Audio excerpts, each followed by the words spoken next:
Deep in a faraway jungle where the trees grow taller than towers and shadows sleep between their roots, lived a tiger who liked to be all alone. His name was Tora. His mother had taught him to trust no one and to depend on nothing but his own strength. The other animals kept their distance. They whispered about the silent tiger who never joined their games or talks at the watering hole. Alone is safe, alone is strong. High above Tora's quiet world lived Milo, a monkey who carried enough noise and laughter for the whole forest. See? One smile and a sweet mango, and even a grumpy beak feels better. Hey, Stripes. Why so serious? The sun is shining and the mangoes are perfect. Go away, pest.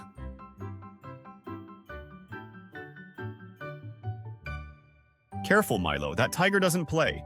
One day he might not like your games. Everyone plays Old Macaw. Some animals just need a very patient friend to remind them how. Neither of them noticed the sky darkening above or the way the wind began to whisper through the trees. A storm was coming, and it would change their lives forever. The wind rose from a whisper to a howl, and heavy storm clouds rolled over the jungle like a dark blanket. High in the treetops, Milo felt the branches shudder beneath him, his laughter fading into a shiver of worry. A blinding bolt of lightning struck Milo's great tree, and with a cracking roar it began to fall, sending Milo tumbling with a cry. Sheltered beneath an overhang, Tora heard that cry, a sound of real fear, and something inside him refused to stay still. Please don't hurt me. Remembering a softer lesson from his mother, Tora used all his strength to roll the heavy branch away from Milo's trapped leg. Clumsy but determined, he dragged branches into place, building a crooked little shelter and blocking the cold, stinging rain. Why are you helping me? I threw fruit at you. I annoyed you every day. Rest, the storm will pass.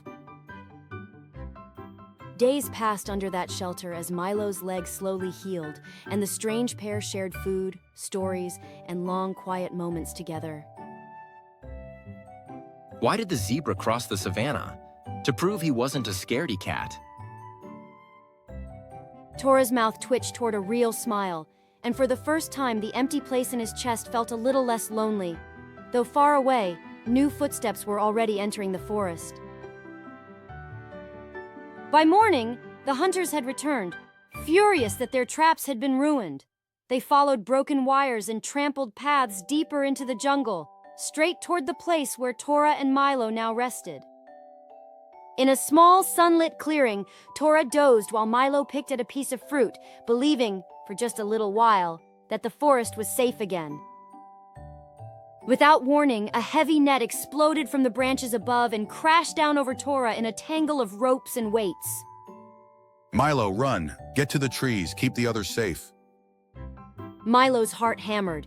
Every part of him wanted to scramble up the nearest trunk and disappear, but he saw the way Tora twisted, putting his body between the net and the smaller animals around them. Not a chance, Stripes. You didn't leave me in the storm, and I'm not leaving you now. Limping on his still sore leg, Milo scrambled up the tallest nearby tree. High above the clearing, he spotted a swollen wasp nest hanging over the hunters' heads. His paws shook as he crept onto the branch. One wrong move, and the angry swarm would turn on him instead, but Milo wrapped his tail for balance and began to shake with all his might. The branch snapped. The nest tumbled, bursting apart on the forest floor in a storm of furious, buzzing wings that swarmed around the hunters.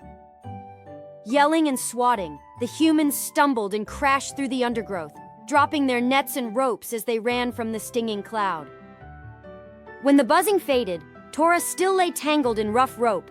Milo slid down the trunk, winced as his injured leg hit the ground, and hurried to his friend's side.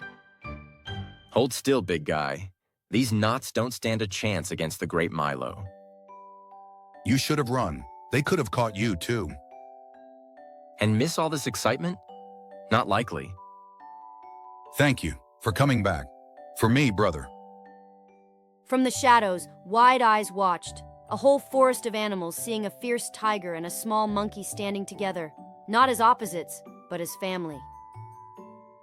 That evening, the animals of the jungle gathered in the great clearing to thank the tiger and the monkey who had protected them. A shy young deer stepped close to Tora and touched her nose to his great paw, and the tiger realized the forest was no longer afraid of him. You know, I have lived in this forest for 60 years, and I have never seen anything quite like you two. Days turned to weeks. Tora no longer walked his territory alone. Milo swung through the branches above, chattering about everything and nothing. Face it, Stripes. If the jungle ever got quiet again, you would miss me more than you would miss your own whiskers. Together, they warned others of danger, shared food with the hungry, and used strength and cleverness to keep their forest safe. One evening, as the sky blazed orange and gold, they rested on their favorite hill, listening to the soft heartbeat of the jungle. You know what I have figured out, Tora? Kindness is not weakness. It is the beginning of everything good.